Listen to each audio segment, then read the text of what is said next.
जब सब कुछ हो करके भी लगे कि कुछ और मिसिंग लिंक है अभी, और प्रॉपर्टी है, मॉडर्न लाइफस्टाइल है, सब कुछ है, कोई चीज की कमी नहीं है, बट एक मिसिंग लिंक जब लगता है कि अंदर से कुछ खालीपन।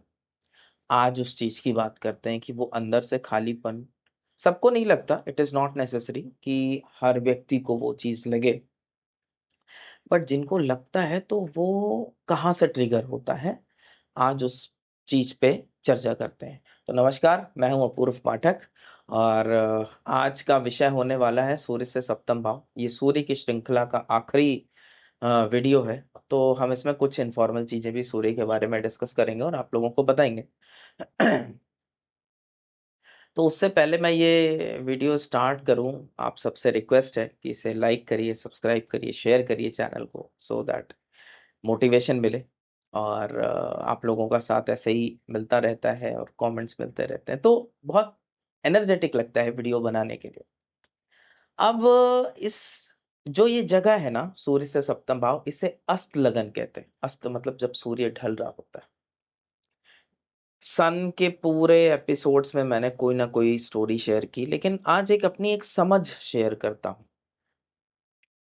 और चूंकि श्री राम रघुकुल से जुड़े हुए हैं, सूर्य के कुल से जुड़े हुए हैं, तो उनकी एपिसोड्स को मैंने ज्यादा कवर किए, कर्ण की स्टोरी को कवर किया। तो आज अपनी एक समझ बताता हूँ कि देखिए कि प्रभु श्री राम कभी सूर्य अस्त हुआ, और कब अस्त हुआ।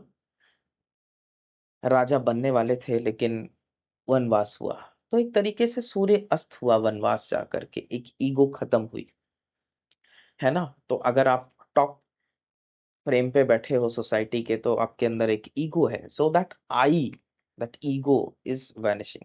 सो अब जब वनवास हुआ, और उस वनवास में ही ये सारे एपिसोड्स हुए, रावण के, सीता जी का हरण हुआ, तो आप देखिए वो मर्यादा पुरुषोत्तम जो निकले, वो इन सब एपिसोड्स के बाद निकले। और कितना भी लाइफ में प्रॉब्लम आई, कुछ भी हुआ, तो आप देखिए कि वो अपना बैलेंस मेंटेन करके चले। That's why we praise him. हम उनकी पूजा करते हैं, क्योंकि उन्होंने, उनके साथ तो आप देखिए कि कितनी चीजें नहीं हुई। वनवास हुआ, राजा बनते बनते बने नहीं, फिर जब आए तो फिर सीता जी को उनको भेजना पड़ा, फिर बच्चे हुए, उन्होंने अपने बच्चों को भी नहीं देखा, फिर उनसे लड़ना पड़ा, युद्ध करना पड़ा। सीता जी ने समाधि ली। तो आप देखिए कि कितनी स्ट्रगल भरी लाइफ रही, लेकिन उसके बाद भी कहीं भी बैलेंस नहीं खोया। और हमें आज की लाइफ में हमें लगता है एक दो परेशानी आई तो हमको लगता है अरे हम तो क्या ही है, सब कुछ मेरे साथ ही हो रहा है, राइट। तो वो चीज से सीख लीजिए कि इतना सब कुछ होने के बाद भी व्यक्ति के अंदर बैलेंस है, तो हम उनकी पूजा करते हैं, तो जस्ट घंटी बजाने से काम नहीं होता। You should learn from the story कि भगवान भी आते हैं तो भी बहुत स्ट्रगल होता है लाइफ में। और अगर आप ज्योतिष के स्टूडेंट हैं, तो आप देखिए कि अनकंडीशनल बेनिफिट सिर्फ दो ही हैं, जुपिटर और वीनस, गुरु और शुक्र। बाकी सब मेलेफिक्स की कैटेगरी में आते हैं। तो अगर इसका सिंपली आप इसका सिंपल कॉनोटेशन निकालें, तो आप ये समझ सकते हैं कि लाइफ में स्ट्रगल ज्यादा है और हैप्पीनेस का वो फैक्टर कम है। तो जो सूर्य भी है ना, मैं अपने कई वीडियोस में बोलता हूँ कि चतुर्थ भाव में उसका दिक शून्य होता है, और 10वें भाव में उसका दिग्बल है। तो यहाँ पे जो आपकी अंतरात्मा है ना, वो कर्म को भोगने आई है, रेदर देन सिर्फ एंजॉयमेंट। फोर्थ हाउस सुख शांति इंजॉयमेंट, तो आपको कर्म भोगना है। 10th हाउस जो है ना, 10वां भाव, वो सप्तम चतुर्थ का मारक है, चतुर्थ से सप्तम है। तो इतना सरल नहीं है। This life is all about struggles, this life is all about growing from that struggles and maintaining an equanimity all throughout, जैसे भगवान राम ने करी। So this is my understanding कि हमें भगवान श्री राम की लाइफ से क्या चीज लेना चाहिए। तो चलिए, अब जो बात मैंने शुरुआत में की कि देखिए जब सूर्य अस्त हुआ एक तरीके से लाइफ में, तब वो एक मर्यादा पुरुषोत्तम बन करके निकले, एक अचीवमेंट हुआ, राइट। सो यहाँ भी हम सूर्य से सप्तम भाव को ही चेक करते हैं। अब ये कहाँ पे एग्जैक्टली चेक करना है, ये कुछ चीजें हैं जो इसकी डिटेल्स है। मैं कोर्स में इन सब चीजों को बहुत डिटेल में पढ़ाता हूँ। सूर्य लगन, चंद्र लगन, आप देख रहे होंगे कि एक एक भाव पे मैंने डेडिकेटेड एपिसोड्स बना। तो सूर्य से सप्तम भाव में आप देखिए कि दो ग्रह कभी जा नहीं सकते, और वो है शुक्र और बुध। क्यों नहीं जा सकते? आत्मा जो है ना वो सिर्फ रजस का भोग करने नहीं है। रजस इज मोर ऑफ भोगी क्वालिटीज, मनी, लग्जरीज, राइट। ये सब चीजें सिर्फ भोगी क्वालिटीज है, तो वो रजस उसको आत्मा एंजॉय करने नहीं आई, इसलिए वो सूर्य से सप्तम में जा नहीं सकते, राइट। और बाकी अगर आप देखिए कि बाकी सारे ग्रह सूर्य से सप्तम में जा सकते, चाहे वो राहु केतु हो, चाहे वो बृहस्पति हो, चाहे शनि हो, मंगल हो, चंद्रमा हो, every other planet can go into the seventh from sun.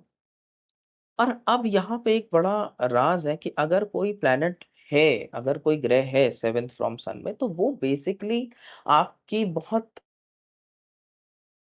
Deep rooted desires हैं, आपके अंतरात्मा किसी चीज को करना चाहती है। मैं फिर कुछ चीजों को क्लैरिटी देता हूँ कि कोई जरूरी नहीं है कि हर चीज मॉनेटरी पर्सपेक्टिव के लिए हो लाइफ में। जानवरों की कुछ लोग यूं ही सेवा करते हैं। अब यहाँ पे जब मैं रहता हूँ तो यहाँ पे एक पार्क है, मैं रोज शाम को देखता हूँ एक लेडी आती हैं और बिल्लियों के लिए ढेर सारा खाना अपने कार में बना के आती हैं, और पूरी बिल्लियां उनके कार में हर तरफ चढ़ी रहती हैं। तो it is not giving her some money, it is just giving her a sense of purpose और a sense of fulfilment that what she is doing. तो आप उनको देखिए कि वो बस कर रही हैं फॉर नो रीजन, राइट। तो हर कर्म, कुछ ऐसी समय, कुछ ऐसी चीजें नहीं होती कि हमें हमेशा किसी चीज से पैसे मिले। तो ये मैं वो उस पर्सपेक्टिव में भी ये सारी बातें बताता हूँ, ठीक है। तो सन से सेवेंथ में वो जगह है जो अंतरात्मा कुछ चीजें वहां पे करना चाहती है। तो अगर कोई ग्रह है तो उसको देखिए कि वो क्या अचीव करना चाहता है अपनी लाइफ में। इसकी लॉर्डशिप लेना भी बहुत जरूरी है। तो सूर्य से सप्तम भाव में अगर एर्थ लॉर्ड है तो ज्योतिष आती है, क्योंकि हम लोग ज्योतिष का सब्जेक्ट बहुत एक्सप्लोर करते हैं। तो एक बहुत इंपॉर्टेंट कॉम्बिनेशन है, सूर्य से सप्तम भाव में अगर एर्थ लॉर्ड बैठा है तो it is a fantastic combination to learn jyotish, right. तो लॉर्डशिप पे बहुत ज्यादा फोकस करिए, सिर्फ ग्रहों के नेचर पे मत जाइए, ठीक है। बाकी आपको जनरल गाइडेंस पता है कि गुरु है तो नॉलेज सीख कर रही है आत्मा, एक परफेक्ट नॉलेज सीख कर रही है।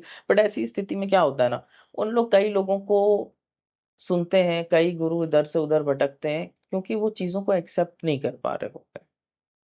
तो उस चीज के लिए अपनी ईगो को छोड़िए और एक्सेप्ट करना चालू करिए, राइट। यहाँ चेष्टा बल बहुत ज्यादा बढ़ा रहता है, तो आप देखिए ये चेष्टा क्या है, वो बार बार नॉलेज की तरफ भाग रहा है, उसे एफर्ट मारनी पड़ रही। क्यों? क्योंकि वो कई चीजों को स्वीकार नहीं कर पा रहा है अपनी लाइफ में, that is what is the issue. Shani है, काम करने में बहुत दक्ष है, लेकिन कई बार सिर्फ काम को छोड़ देते हैं, रह रह करके उनको लगता है ये काम को मैं परफेक्शन से शायद नहीं कर पा रहा हूँ, इसलिए मुझे करना ही नहीं चाहिए। अगर यहाँ राहु है तो केतु सन के साथ है, और अगर क्लोज कंजंक्शन है तो आप अपने जीवन में ना डिसिप्लिन लेकर के आइए, ये बहुत जरूरी है। क्योंकि आपको टाइम की वैल्यू नहीं पता चलती है ऐसी स्थिति में, ठीक है।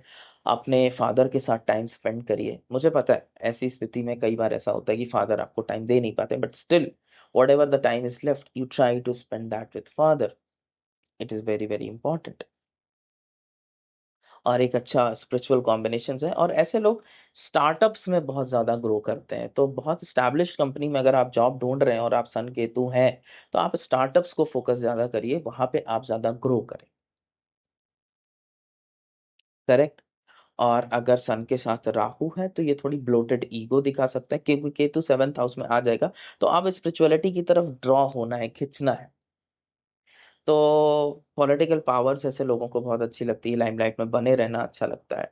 So rather than all these things you should also focus and give attention to spiritual matters a lot, वहां भी आपका अटेंशन रिक्वायर्ड है, राइट। तो ये रही कुछ जानकारी, और अब इसके साथ इस एंगल में आप लॉर्डशिप जोड़ सकते हैं। ये पूरी सीरीज आप देख सकते हैं सन की, और बहुत ही ब्यूटीफुल सभी हाउसेस के एक्सप्लेनेशंस हैं इसमें। तो मैं आशा करता हूँ आपको ये सीरीज बहुत अच्छी होगी, लगी होगी। मैं नेक्स्ट चंद्रमा की सीरीज बनाऊंगा so that you can learn about all the houses from moon, की सभी हाउसेस चंद्रमा से क्या इम्पैक्ट आता है। मैं कुछ शॉर्ट बनाता रहता हूँ छोटे छोटे, बट मैं एक डिटेल वीडियो इस पे भी बनाऊंगा। तो आशा करता हूँ ये सूर्य की सीरीज आपको पसंद आई होगी, और नेक्स्ट चंद्रमा की सीरीज के साथ मिलते हैं। तब तक के लिए नमस्कार।